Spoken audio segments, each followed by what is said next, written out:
topic today is the summer movie season 2013. It's the biggest season for movies every year, and we also have Sidewinder on Skype with us. Hey, Sidewinder.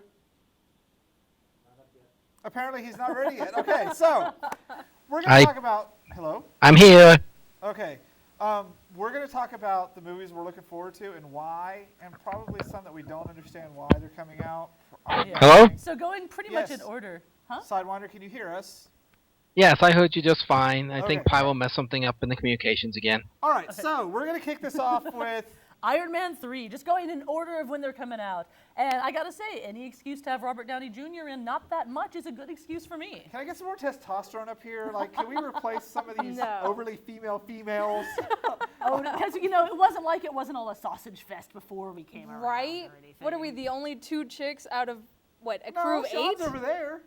Anyway, the gentleman will like Iron Man 3 as well. Apparently it's going to be a lot grittier this time around. Well, I like the fact that it's going to involve what happened in the Avengers as well. Yeah. That's going to really play off of it, which goes back to the Cinemaverse. I mean, it's just an awesome way to portray things. Yeah. It's going to be awesome. Well, that Iron Man 3 is going to be freaking, I just love it. Plus, they're bringing the Mandarin. And it's Sir Ben Kingsley. That dude is awesome, except when he was in the Thunderbirds movie. But you know, details. It's Ben Kingsley. Come on. Yeah. He was Gandhi. He was all sorts of fun things. So, Sidewinder, do you have an opinion on what the hell are we talking about? Iron Man 3. Iron Man 3. Oh, it's definitely on my list of something I plan to watch there. And I agree with you. I like how they're tying it into the Avengers, keeping with that continuality between them. And hopefully see a little bit more actual character growth. Didn't really see a lot of that in Iron Man 2. So, and of course, having Mandarin, that's going to be awesome.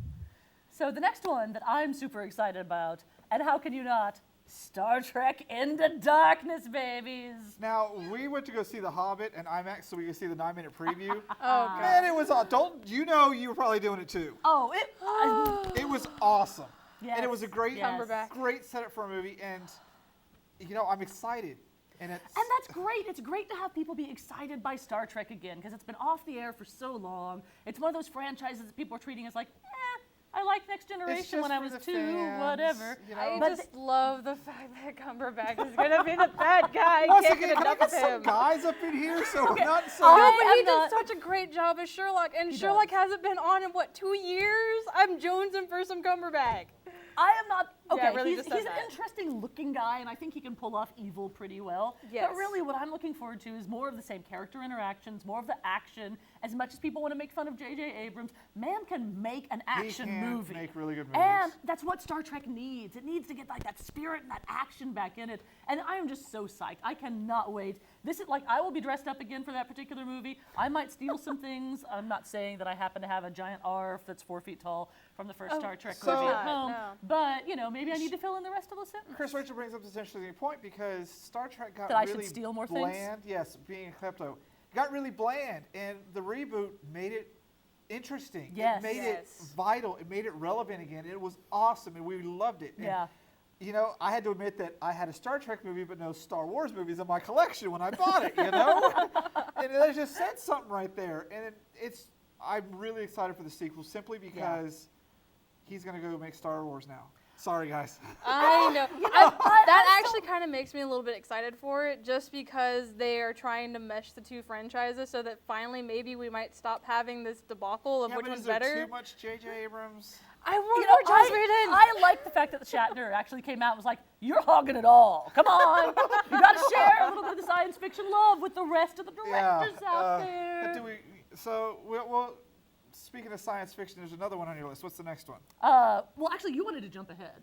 What did you have? Well, I wanted to jump ahead to, while talking about Iron Man 3, I want to talk about Thor 2. And I want to like it so bad, but the first movie was so terrible. The first movie was bad. Sidewinder, what are your thoughts on the first Thor? I don't know why everyone says it was so horrible. Yes, it wasn't a huge one, but it was an introductory piece. It was knowing that we were going to be building upon Thor into the Avengers movie. And you were trying to introduce Thor, get the whole character concepts out there, and introduce the main villain of the Avengers movie. As far as it went, it was good, it was fun. Not one of the greatest ones out there, but it sure did not stink. Hey, Sidewinder, stop, we're talking.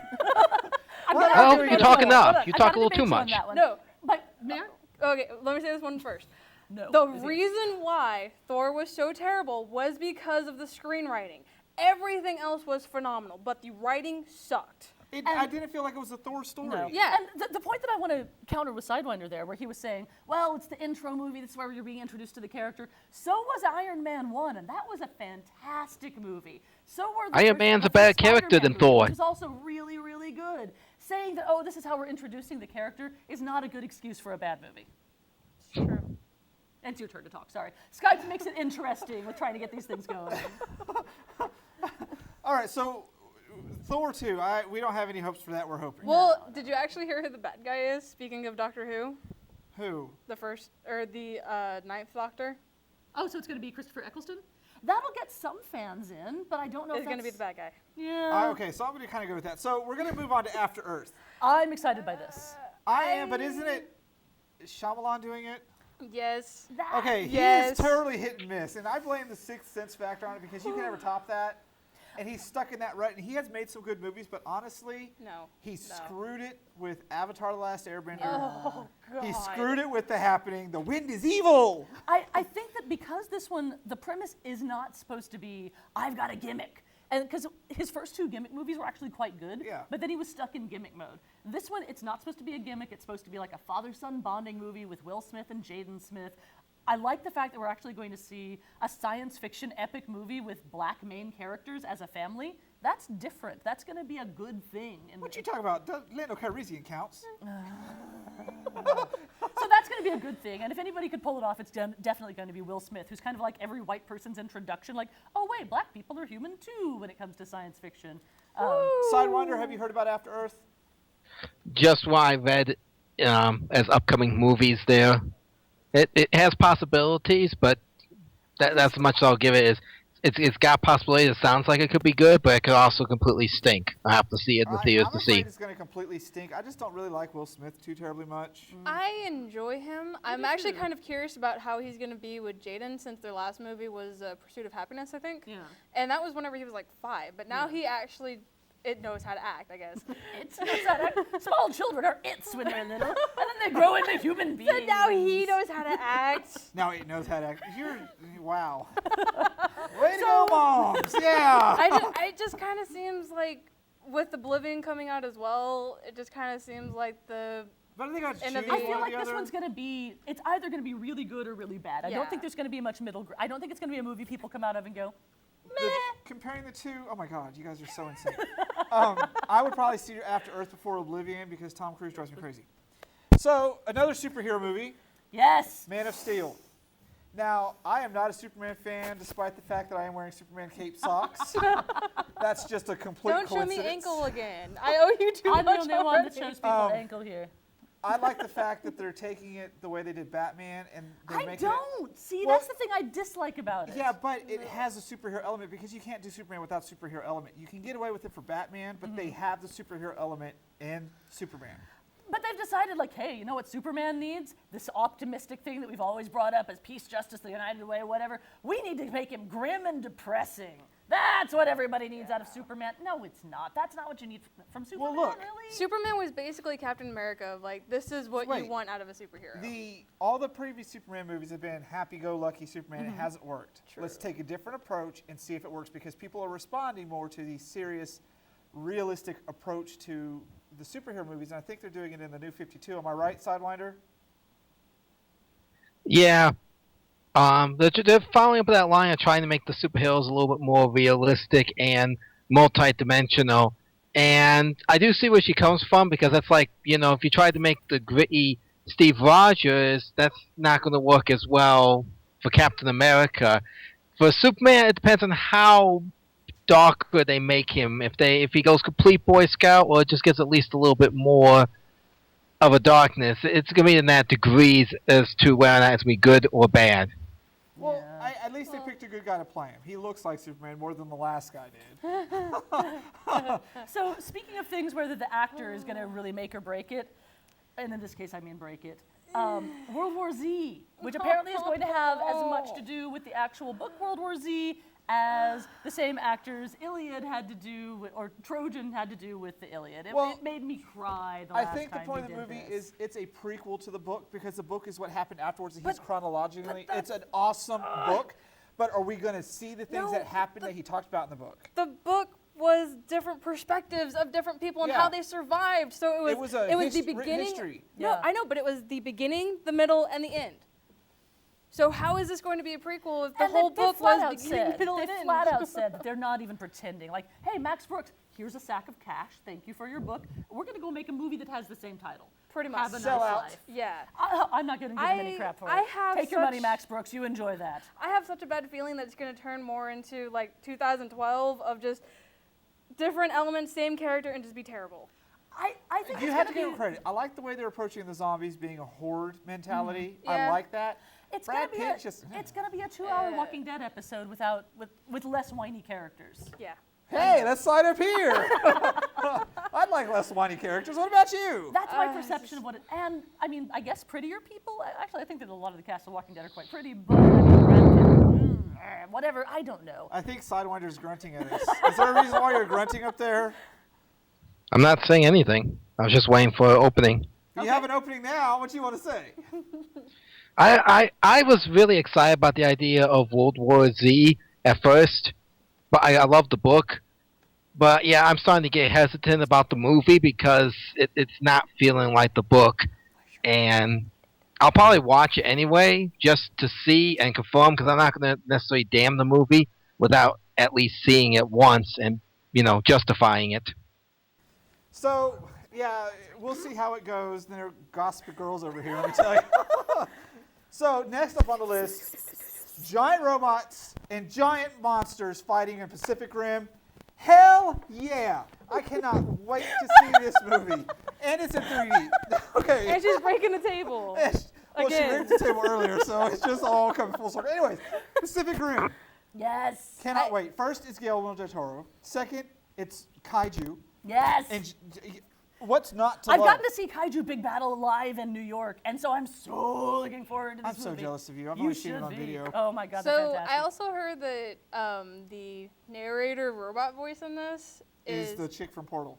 Yeah. Yeah. So they're thinking that this is like a song. So this is like a prequel to a Portal movie, possibly? No, it's not. No, it's Guillermo del Toro just being like, you know what I can make? I can make you love giant robots, ladies and gentlemen. And he's going to. And he's right. And he's already working on more. It's going to become a franchise. Oh, and is it? That'll work. The post-conversion 3D process apparently has been phenomenal. The one movie Giselle said that's going to be for the Portal voice, it's not. Oh, they changed it? Oh. So apparently they changed the Gladys voice. Probably because they couldn't afford to pay Portal after paying for the giant robots. Anyway, but the point is, if that's going to be one of our next big franchises, because I've been looking for a good science fiction-esque, that's not really science fiction, but a good toy franchise and movie, this is the right choice for it. Plus, here's to hoping it goes really well, and they look at the other possibility of a live-action Evangelion movie. That's been in pre-production since I was like 12. How can you go wrong with mechas? I want Evangelion badly. This This is going to be my filler. I'm going to love it, but it's not Evangelion for me. Freaking make an Evangelion movie. Stop breaking the table! You and Chris Rachel both. Oh. Do you want to have to be with?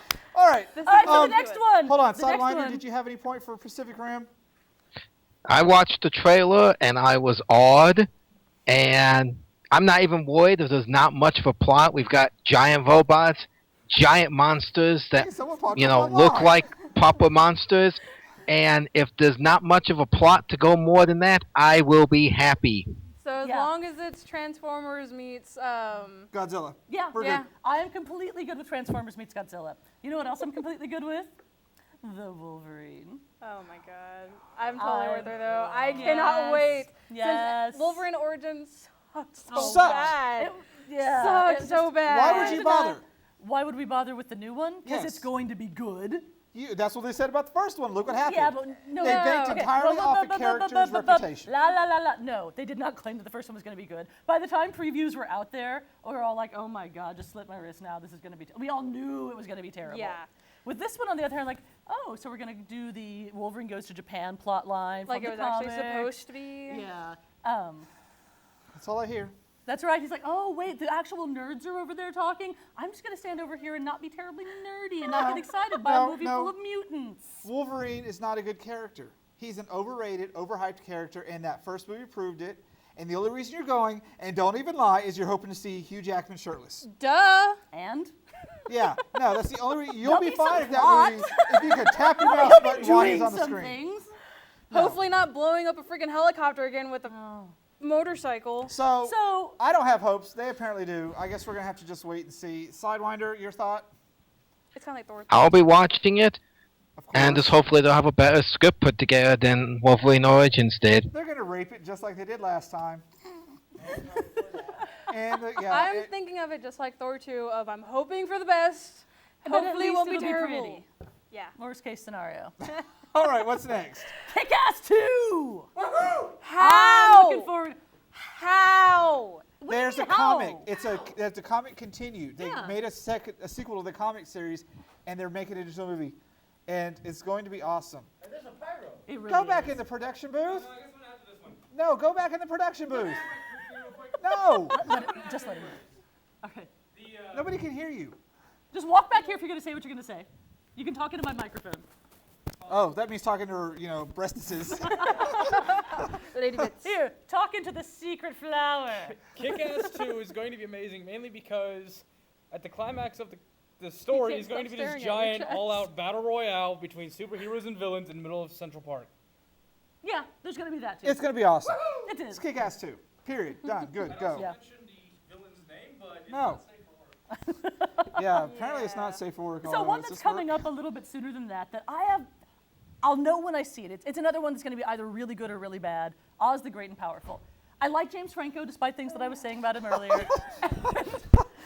The only other movie I know of him other than Spider-Man was the Pineapple Express. Which That was an awesome don't movie. even talk to me about that Well, he movie. was also in. That was an awesome movie. When he goes, "What do you got down there? A Rancor?" You know that was an awesome freaking movie. 128 hours with the whole arm thing. He's been in some good stuff. The guy's also very smart. I like the fact that they actually cast some fairly bright actors as well for these particular roles. Oz there's no man with it. It's either going to be really good or really, I have a bad. feeling it's just by looking. I mean, I like Sam Raimi, but let's face it, he kind of goes for the cheese factor.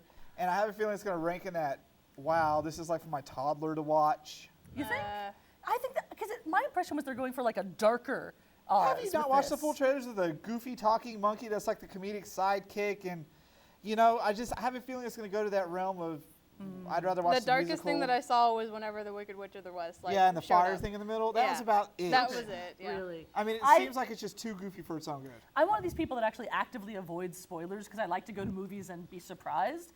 So Person is this. I know. I live on a special planet. So, I want to talk about the Lone Ranger. Oh, we're gonna jump back to that one. Yeah, because I'm confused on how Johnny Depp as the sidekick is headlining the movie. Yeah. That Because he's a bigger name. It's Johnny Depp. What was that? I mean, What was the Sidewinder? Yeah, he's a bigger name. Let's face Yeah, it. You but put Johnny Depp on anything It's these not days, called you attract people. Tonto. which It's if it was advertising. Tonto, that would be fine. We'd know what the Well, movie's like, supposed but to be about. if you just say who the main character or the main actor is, no one's gonna go watch it for him because he's been in 2 other movies. But you put him top in Johnny Depp. I mean, even the movie poster, it's half of Lone Ranger and all of Johnny Depp. Hello, look at my hat. That's horrible promoted for a movie. I mean, if I was the Lone Ranger actor, I would be pissed. I'd be like, you know what? I'm going to boycott this movie. And I'm not sure. The way they have Tonto portrayed, like, wow, which made it. I'm not sure I'm comfortable with that. It just seems like it's going to be, like, it's not even based on any specific Native American nation to the best of my knowledge. They're like, hey, all the Westerns made it up too. Let's make it up, put Johnny Depp in whiteface and give him a crazy hat. Because Johnny Depp in a crazy hat will actually sell tickets. Doesn't it have a bird in it? Yes. So- His hat has an actual entire bird. We have one more movie to go. No, we don't. I think we. Well, picked- because we have other videos to play, so we're almost out of I time. think that, we already did that one. Ender's Game. Ender's Game. Ender's Game. I know it's not in the summer, but it is an amazing. I've got such mixed feelings on this one. Did we talk about that? No, we'll talk about that one real quick. Okay. But Okay. Ender's Game, I don't understand because I liked it till the end. I hated the end of that book. I did not read the rest of the series. I The end of hated the You book should. was the point. Oh my I know that was the goodness. point, but for me, it ruined We're the whole trying experience. not to tell you things in case you haven't actually. Yeah, in case you haven't noticed. Um, I have I'm no gonna clue have what to you're disagree talking with him on this, our lovely studio audience. It's a fantastic book. The end is what makes the book. It's not cheerful. I'll give you that. It's not cheerful, but not cheerful. It was awesome, kick-ass, and then all of a sudden, wait a minute, mind rape, and you're like, okay. But that's part of what made it so I'm good. not Anyway. saying it wasn't a good plot point, but for me, I didn't read the rest of it. Wow. So the point is, it's either going to be if it's the movie he wants, they're going to cut the good part out to make the kids happy, and then all of us that have read the book will just cry tears of blood. Kind of like what they did to the Golden Compass. Ha. They cut out all the good stuff. Tears of blood. So, last movie. Percy Jackson 2. Now, look, here's the note. Nathan Fillion. She didn't actually draw him shirtless with it, which impresses me. Yeah, Now- that is the only hope that I have for that, because I honestly thought that it flopped the first time. Well, it did because It did. it had the book fans, but let's face it, the book was basically Harry Potter with Greek gods. Yeah. So you had to do something with the movie so it wouldn't have gotten raped as bad. How many times I said rape this episode? Which I don't counter. We should be scooting over in a little bit of fear considering what's on his mind I today. liked what they did with the movie. I loved the movie. I wanted to see more. I'm so happy they're doing 2 because hopefully people will give it a better chance, and now we're far enough away from Harry Potter where they can be like, okay. Now this is the new Harry Potter. Yeah. Yeah. As I said, I'm kind of iffy on it just because I really, really want to see Nathan Fillion as Hermes, but at the same time, Fillion. That's what she wrote. Like, she just got distracted thinking about him. like, yes. Oh, right, I'm writing. No, like the first movie, the reason why that made me so mad was the fact that they jumped to the very end of the book at the very beginning Yeah. with the bad guy. Well, they had to do something, you know. But you Yeah. didn't even introduce Ares. He was the bad guy in the book. All right, Ow! so we all have hopes for Percy Jackson 2. They have hopes they'll see somebody naked. Like always, that's every movie. All right, so that's our summer movie season 2013 preview. Up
Hey there, Sidewinder with the Diabolical League of Awesome.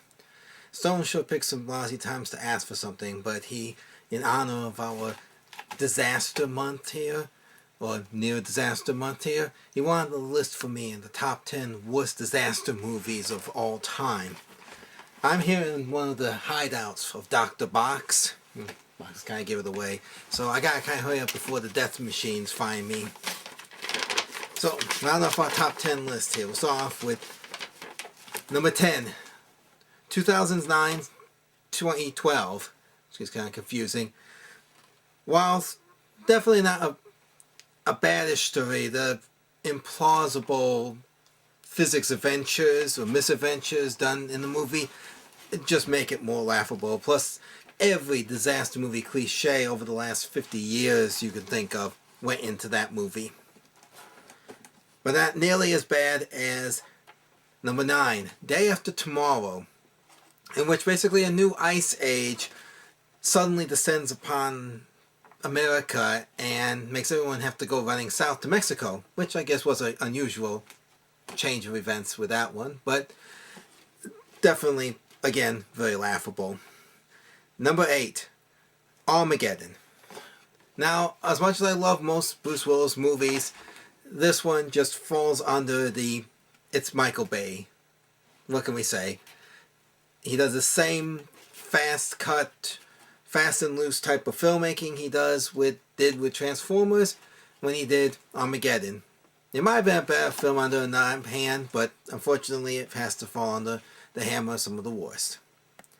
Number 7, Absolute Zero. Not many people might be familiar with this one. This is one of those kind of direct-to-TV type productions there, low budget thing. Basically, the concept was that the poles reversing themselves or changing positions would cause severe climatic changes, wherein basically Miami, Florida comes to absolute zero, which unto itself is a complete physical impossibility to happen naturally, but that doesn't stop the good filmmakers from, well, making us suffer through 90 minutes of that. And how did they survive?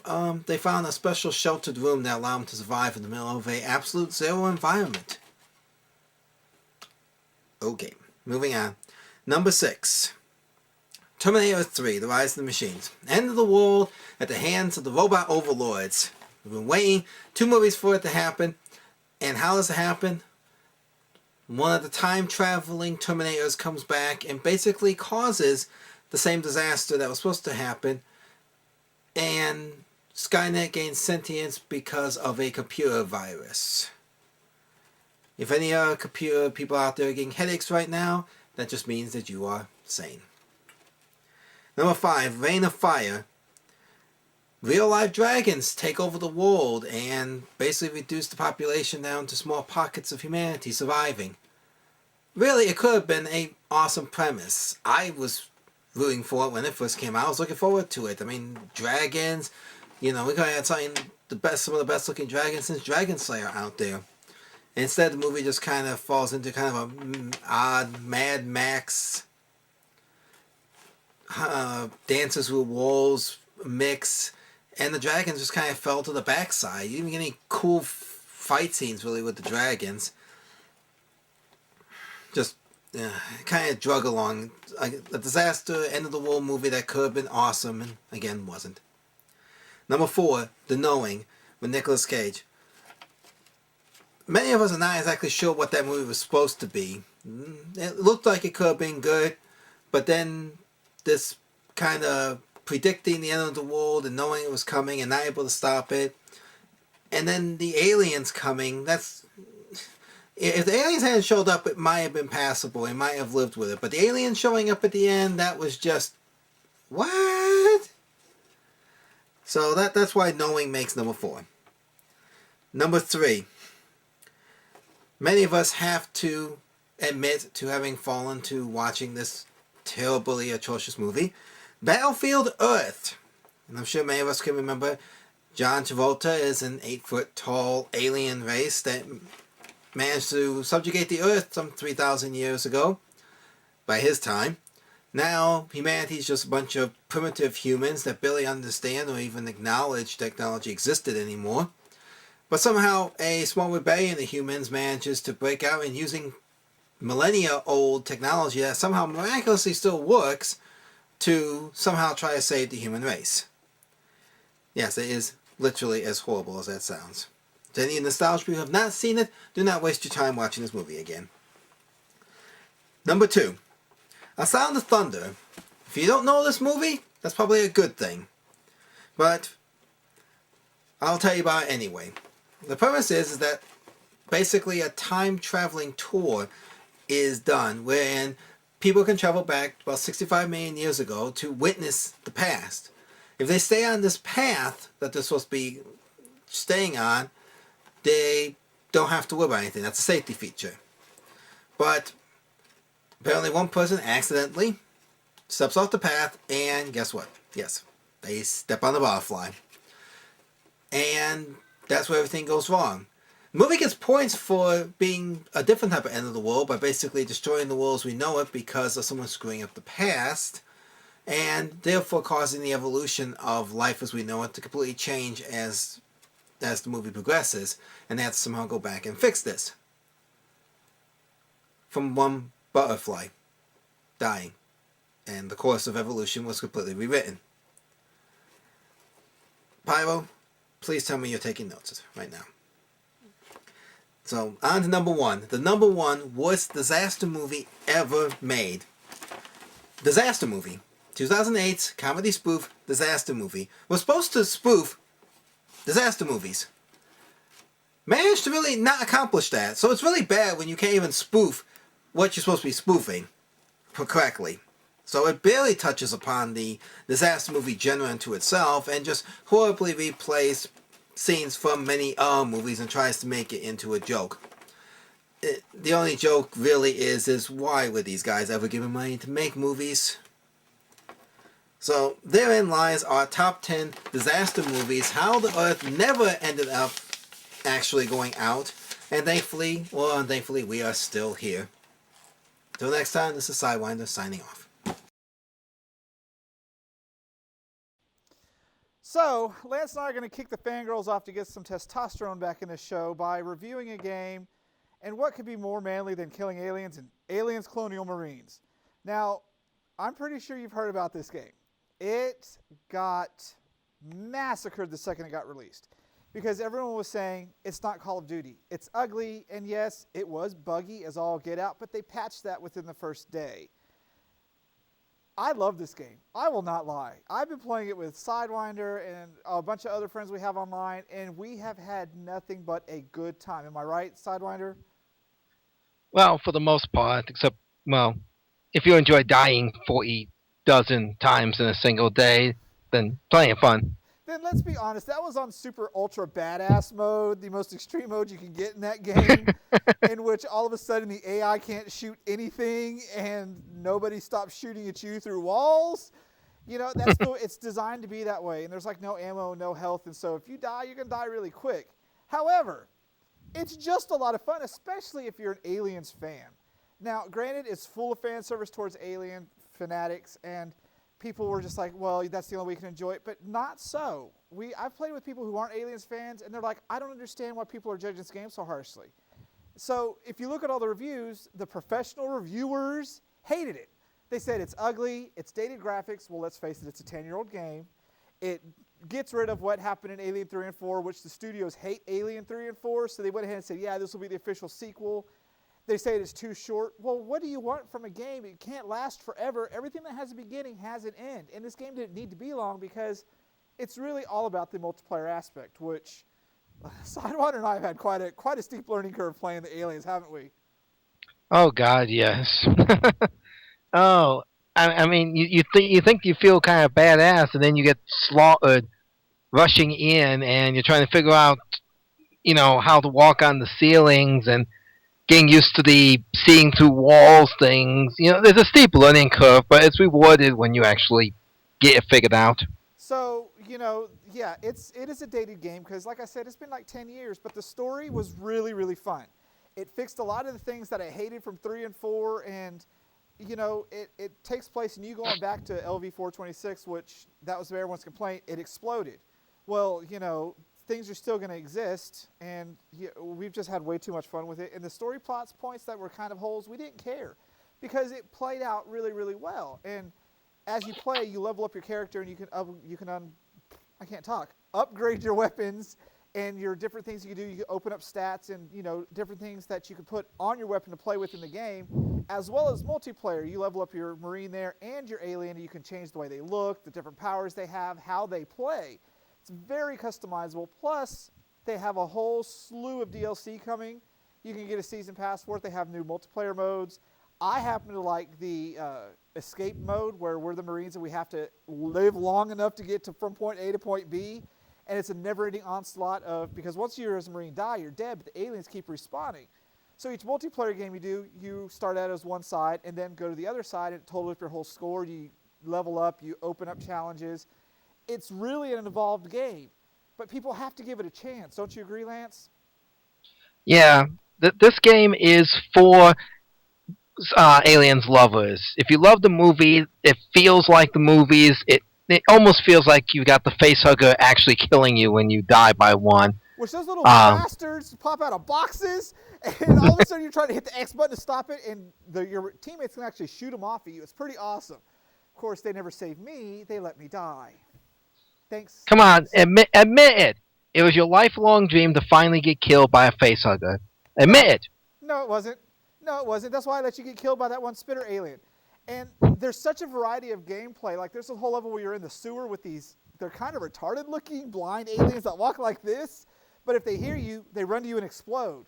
So we're like creeping, and we're like, is this one alive? Is this one alive? It's got a great sense of that tension from the movies. Entirely worth it. I would give this game a 4.5 out of 5 stars simply because it was buggy when I first got it. Like, the alien Marine guy was like crucified walking down the hallway. It was hilarious. Plus, aliens can like pop through floors and be like, hey, I'm here to kill me. Lance, what would you give it? I'd probably say the same. It's definitely a game you get the most out of it in the multiplayer or doing the campaign mode with other players. Yes. You need to have friends to make the most out of this because the AI will get you killed in a heartbeat. Yeah, this is entirely a game to play with your friends. Single player probably sucks by yourself, but I only have friends to play with. That's the only way I play. So definitely a good game to get with your friends and just have a lot of fun with. You shoot aliens. What more do you want? Honestly. So you get the collector's edition. You get this awesome statue. It's the whole reason why I wanted the game right here was for this statue. And Lance didn't get it because he wasn't cool enough. Nothing to say to that? Well, not bothering. So that's our review. Go pimp your statue. Marines. What? Go pimp your statue. I'm going to go pimp myself here in a second. Go get Aliens Colonial Marines. It is totally worth it, and you can find us. Chris, Rachel, don't rape my statue. You can find us online. Send us a message for gamer tags. We'll play it with you. We have the most fun, and we won't let you die, although friendly fire is a bit of a bitch in this game.